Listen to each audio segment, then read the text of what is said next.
Au nord de la péninsule du Yucatan, la ville de Cancún est une porte d'entrée de la Riviera Maya qui couvre une centaine de kilomètres de littoral sur la mer des Caraïbes.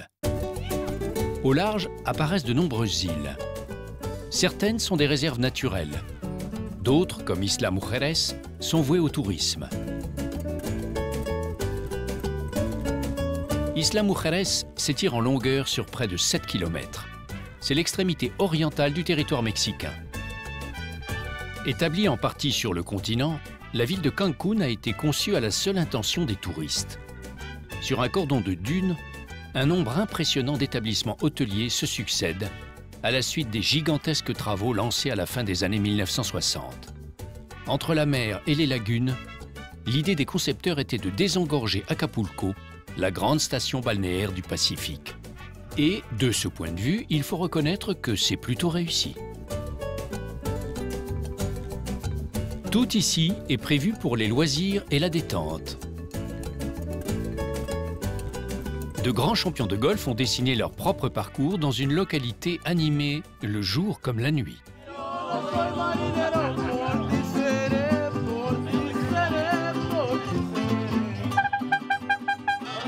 Pour mettre de l'ambiance, les mariachis sont des experts. Ils utilisent les cuivres et les guitares importés par les Espagnols.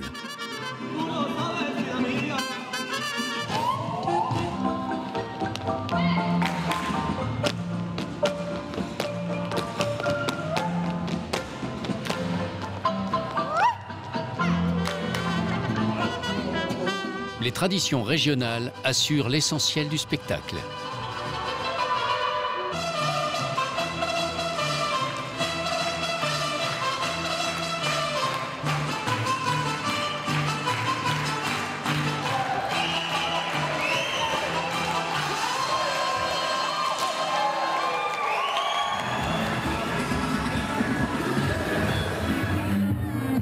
Dans un autre registre, la nuit se prolonge dans des nightclubs qui promettent un spectacle total.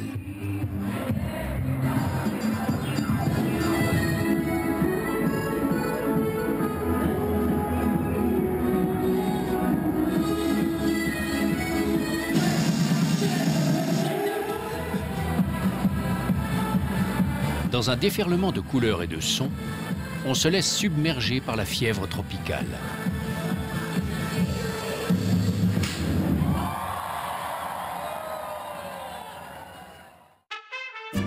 La mer des Caraïbes annonce la couleur de la Riviera Maya.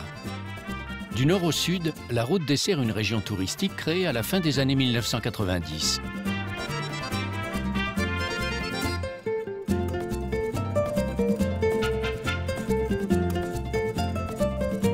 Le long de la Riviera Maya, que l'on se tourne vers la mer ou vers l'intérieur des terres, le regard ne rencontre aucun obstacle. Devant l'absence totale de relief, quelques rochers se font remarquer au bord de la plage. Mais rien ne vient perturber la baignade familiale.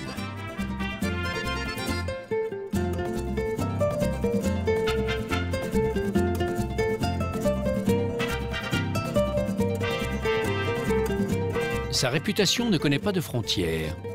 La localité de Playa del Carmen s'est métamorphosée. C'était un petit village de pêcheurs.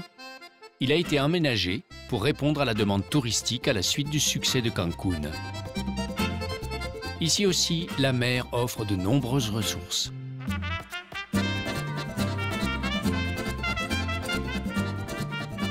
Les visiteurs peuvent se familiariser avec les coutumes mexicaines. C'est pour eux que se réunissent les voladores.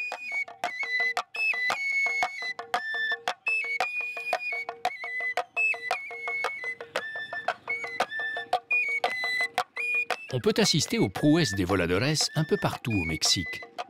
Mais les origines de la tradition sont aussi lointaines qu'obscures.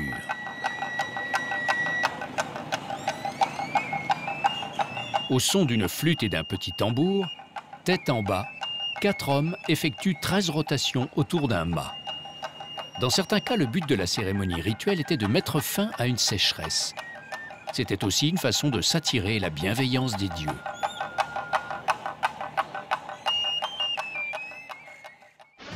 Là où le ciel est né. En maya, Siankaan, C'est le nom d'une réserve de biosphère au bord de la mer des Caraïbes. Elle est protégée par l'UNESCO et son accès est réglementé.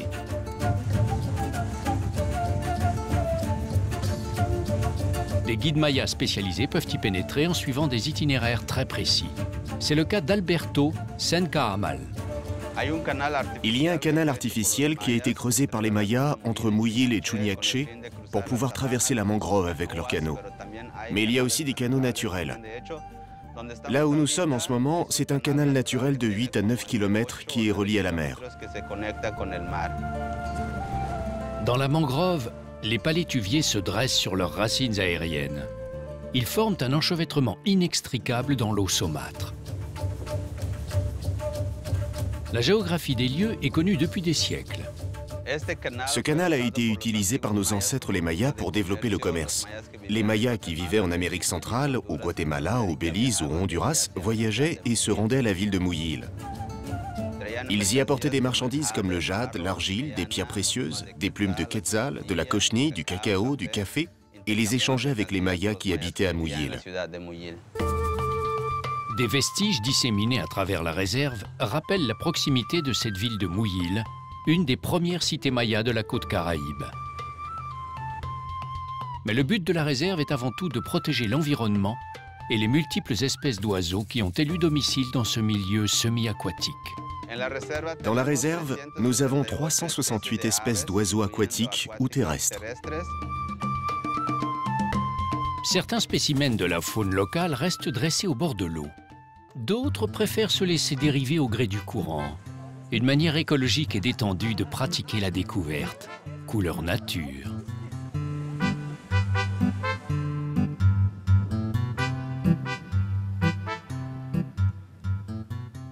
Toujours sur la rivière Amaya, le parc naturel Aktunchen permet de comprendre la géologie très particulière du Yucatan. La péninsule est constituée d'un immense plateau calcaire, une roche très friable qui se laisse facilement pénétrer par l'eau et les racines. Le minéral et le végétal sont ici intimement liés, à tel point qu'il est parfois difficile de les distinguer. Racines et stalactites suivent le même mouvement vertical.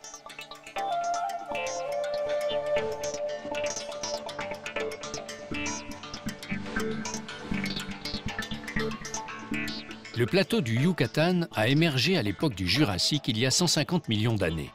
Depuis, les pluies abondantes dans la région ont creusé le calcaire.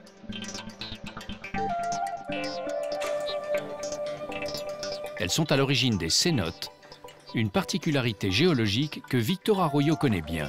Le mot cénote fut inventé par les Mayas et les Espagnols. Cénote est la vraie prononciation maya. À leur arrivée, les Espagnols cherchaient de l'eau. Les Mayas leur disaient tout le temps « sonote », que les Espagnols ont changé en cénote parce qu'ils n'arrivaient pas à le prononcer. Ça signifie « puits souterrain ». Ces trous dans le sol peuvent être ouverts ou fermés comme celui-ci, qui est en fait une grotte en forme de demi-lune.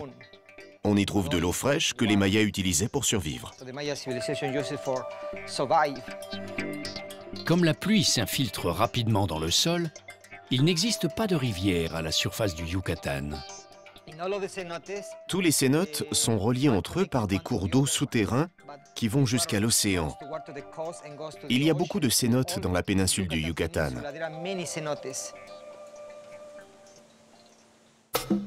L'eau était vitale pour les Mayas. Elle l'est tout autant pour les animaux du parc comme les cervidés ou les perroquets. Le perroquet est un animal fétiche du Yucatan. Il était recherché par les Mayas pour ses plumes qui ornaient les tenues des prêtres.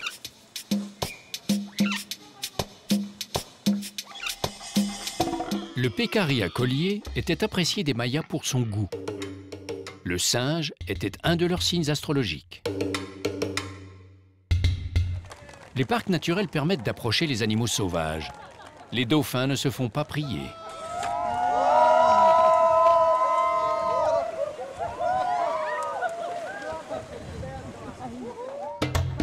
Même proximité avec le lamantin, un paisible mammifère en voie d'extinction que les marins assimilaient à une sirène.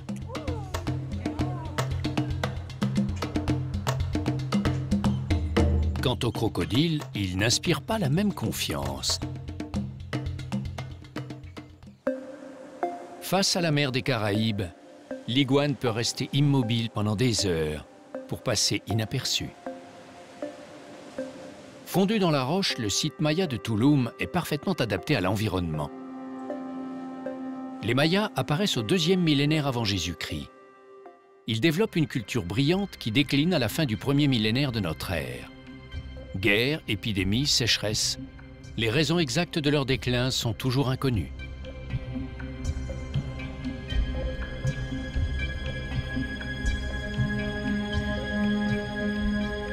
Les murs sont formés de blocs calcaires taillés grâce à des outils de pierre. Un mortier fabriqué avec du calcaire pilé et brûlé permettait d'assembler les blocs.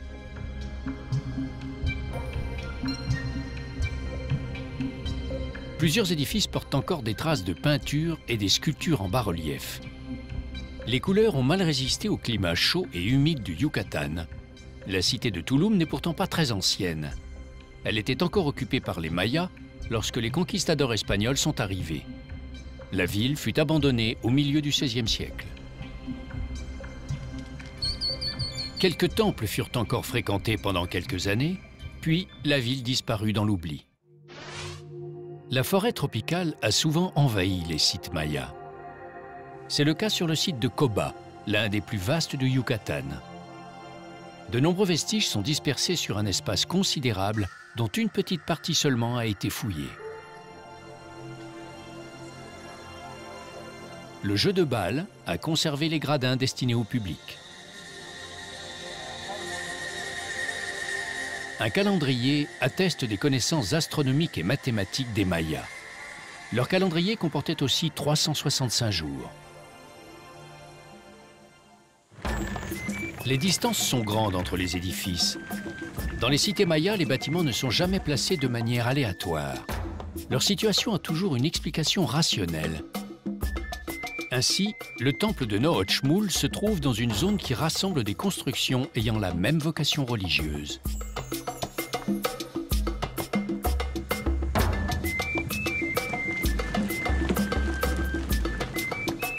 À un carrefour, un édifice permettait de surveiller les mouvements dans la cité. Les bâtiments ont résisté parce que le calcaire, même s'il se travaille facilement, durcit avec le temps.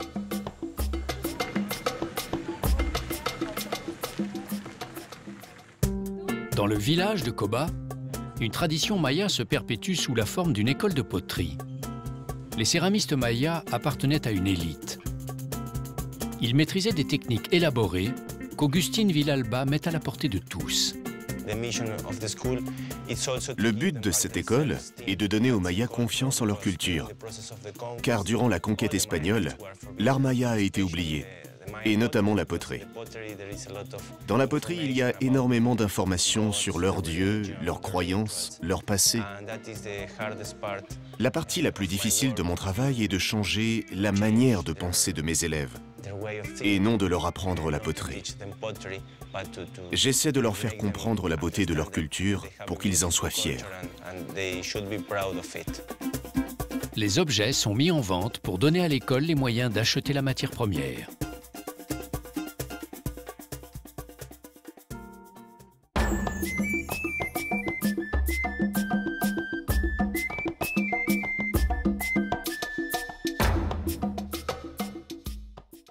À l'intérieur de la péninsule apparaît la petite ville de Valladolid. Elle a été fondée par les conquérants espagnols à l'emplacement d'une ancienne cité maya.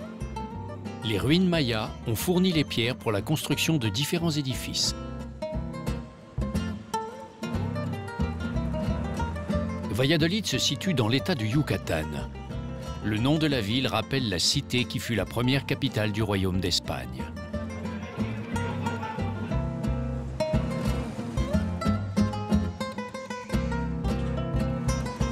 Les rues tirées au cordeau sont typiques des villes créées par les Espagnols en Amérique.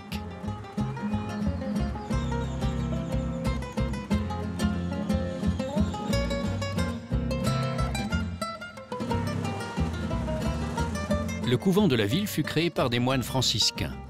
Les franciscains ont élevé les premiers monastères du Mexique.